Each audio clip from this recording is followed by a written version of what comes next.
Alors, on me demande de développer cette expression. D'abord, développer, ça veut dire quoi? Développer, ça veut dire transformer un produit en somme. Donc pour développer, il faudrait déjà que je m'assure que l'expression que j'ai est une expression qui est un produit. Pour ça, observons un petit peu cette écriture. J'ai 3 fois x plus 7. Avec les priorités opératoires, je dois commencer normalement par effectuer le x plus 7, que je vais multiplier ensuite, puisque j'ai rien entre ma parenthèse et le nombre qui est écrit devant, ça signifie que j'ai un signe multiplié. J'ai donc 3 fois ce qui est dans la parenthèse. L'expression qu'on m'a donnée était donc bien un produit. Maintenant, je vais chercher à transformer ce produit en somme. Pour ça, je vais utiliser la distributivité. Alors, il y a deux manières de voir les choses. Soit je vais utiliser ce tableau, soit je vais utiliser un schéma avec des flèches. Donc, comment utiliser un tableau? Je vais développer 3, donc c'est 3, qui est ici multiplié par x plus 7. Donc il est multiplié par x et il est multiplié par 7. Comment est-ce que ça fonctionne? A va donc être égal à quoi? 3 fois x, ici je peux écrire 3 fois x, ce qui s'écrit aussi 3x, puisque le 3 est devant la lettre, j'ai le droit de supprimer le signe multiplié, et 3 fois 7, donc plus 3 fois 7, 3 fois 7, ce qui est égal à 21.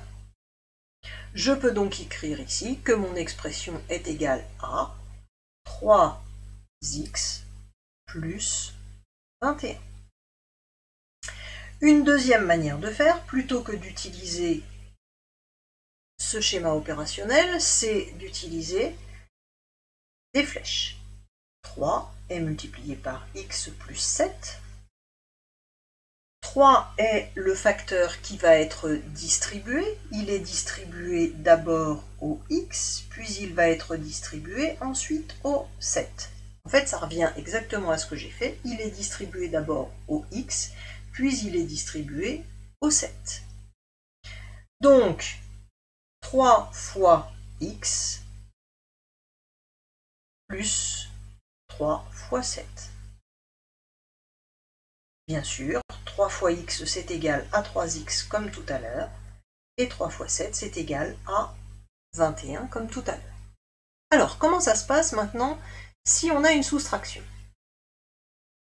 J'ai donc ici une deuxième expression à développer qui se présente comme tout à l'heure, le nombre moins 3,5 qui multiplie cette parenthèse-là, à savoir x moins 2.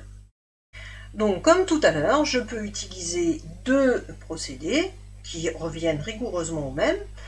Je peux indiquer dans mon schéma opérationnel qu'il s'agit ici de moins 3,5 qui est multiplié par x moins 2, ou je peux indiquer que le moins 3,5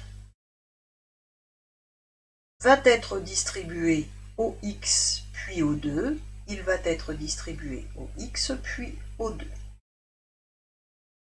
Donc, moins 3,5 fois x, moins 3,5 fois x. Ici, j'obtiens moins 3,5 fois x, c'est-à-dire la même chose bien entendu ici, moins 3,5 fois x,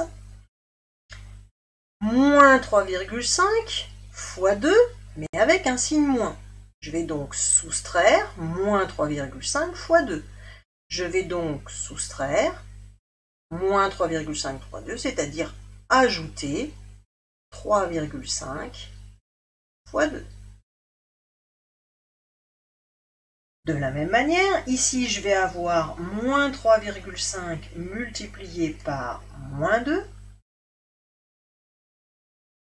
Et finalement, moins par moins, ça me donne plus, donc plus 3,5 fois 2.